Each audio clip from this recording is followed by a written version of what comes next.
Hello, and welcome to The Lord of the Rings by William Couch. The Lord of the Rings by J.R.R. Tolkien is one of my favorite stories. This actually is a sequel to the children's fantasy novel The Hobbit. The book was written in stages between 1937 and 1949. It is the fourth best-selling novel ever written, with over 150 million copies sold.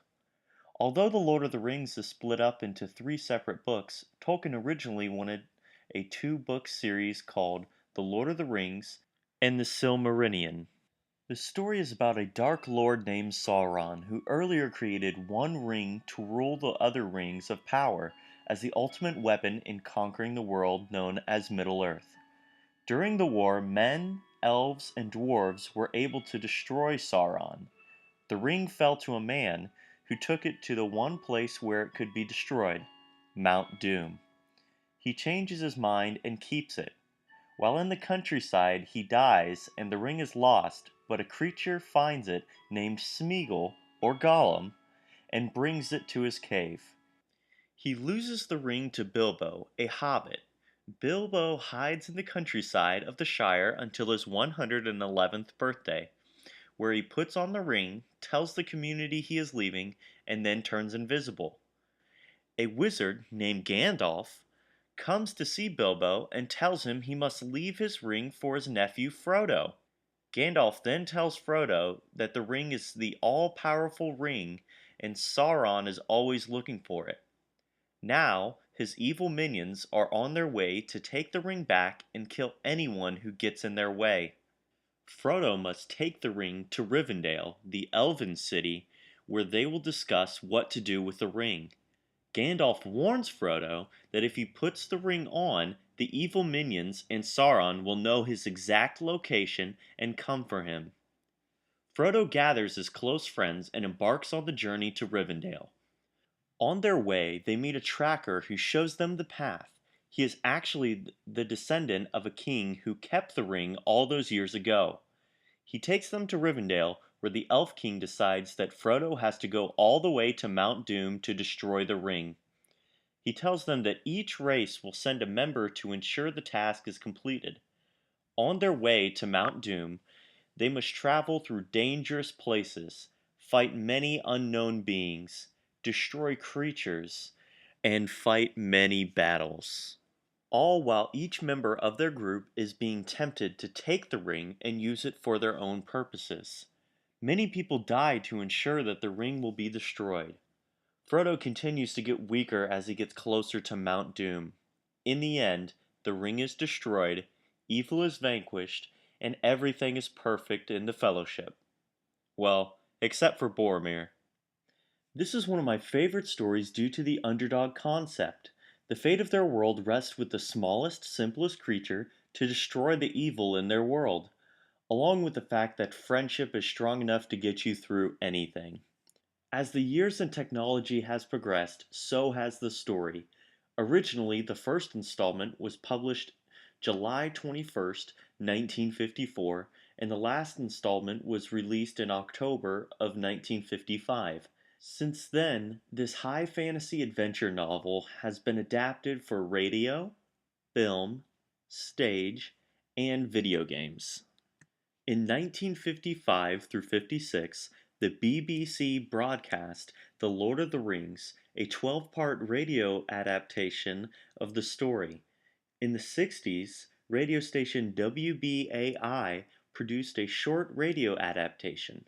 In 79, The Lord of the Rings was dramatized in the US and issued on tape and CD. In 81, the BBC broadcast The Lord of the Rings, a new dramatization in the 26 half-hour installments.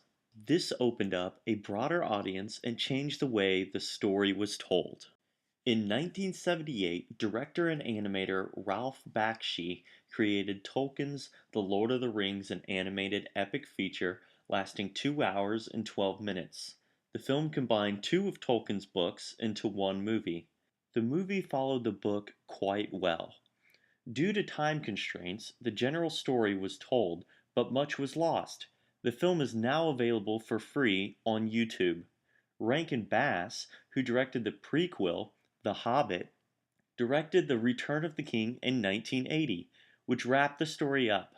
Stylistically, these two are very different and created by two different companies.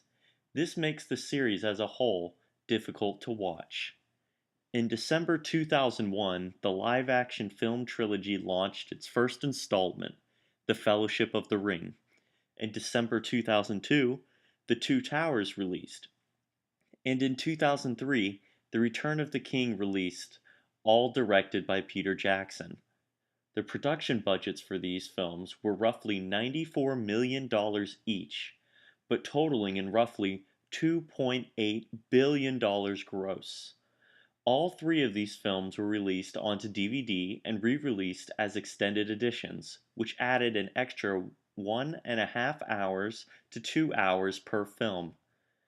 The film's extended versions really were able to capture that of the book quite well, although there were changes in the timing to give the characters more urgency to their journey, and some parts were not necessary enough to justify the screen time. These three films are most definitely my favorite versions of the book. All three films received nearly universal acclaim, and each one of these films were nominated and won multiple Academy Awards. The Return of the King broke the $1 billion barrier, which only Ben-Hur and Titanic have ever done before. It also won a total of 11 Oscars, including Best Picture. Lord of the Rings also had a theater adaptation of the books by Tolkien. Sometimes the show is described as a musical, but musical director Matthew Warchus does not characterize it as a musical theater. This opened in Toronto in 2006 and later in London in 2007. It unfortunately ended in July of 2008 after many bad reviews. From the music I have personally heard, it definitely sounds like a musical. I did not really see this story working. Although there was a text adventure game for The Hobbit, the first Lord of the Rings game came from Peter Jackson's trilogy. EA Games obtained the license to produce games based upon the films, and Sierra Entertainment obtained the license to produce games based upon Tolkien's Enterprises and not the film. Sierra Entertainment created their game, The Lord of the Rings: The Fellowship of the Ring, in 2002, which did not do too well and had many bad reviews. EA then released The Lord of the Rings: The Two Towers. This game included the story of the Fellowship and the Two Towers movies together in one game. Then EA released The Lord of the Rings: Return of the King, which only covered the final installment of the films. I have personally played hours of both of the EA games and found them to be phenomenal games that followed the movies, put you into the action, and gave you the control of the characters. The newest and most known video game now is Lord of the Rings Online, a free MMORPG, or massively multiplayer online role-playing game, based upon J.R.R. Tolkien's Middle-earth writings and takes place during The Lord of the Rings. While nothing too drastic was removed from the book to the film, I would have enjoyed seeing some of those scenes on the big screen, but due to the limited amount of time, I understand why they were unable to do them. They wanted to make Frodo's journey urgent and immediate rather than long and drawn out.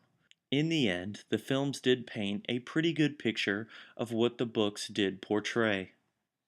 As for different cultures, I believe it appealed to them very well, because it is a complete fantasy, so the social norms of Middle Earth would be quite different than anything any of our cultures would know. The book was also translated into many different languages. Some of the early translations included Dutch and Swedish. Later translations included Polish, Japanese, Finnish, and Norwegian. To aid the translators, Tolkien wrote his Guide to the Names in The Lord of the Rings in 1967. This helped tremendously with crossing cultures and languages while still keeping Tolkien's story intact. Although the story has changed when it has been told in different forms of media, Tolkien's story remains the same throughout the generations. Thank you and have a wonderful day.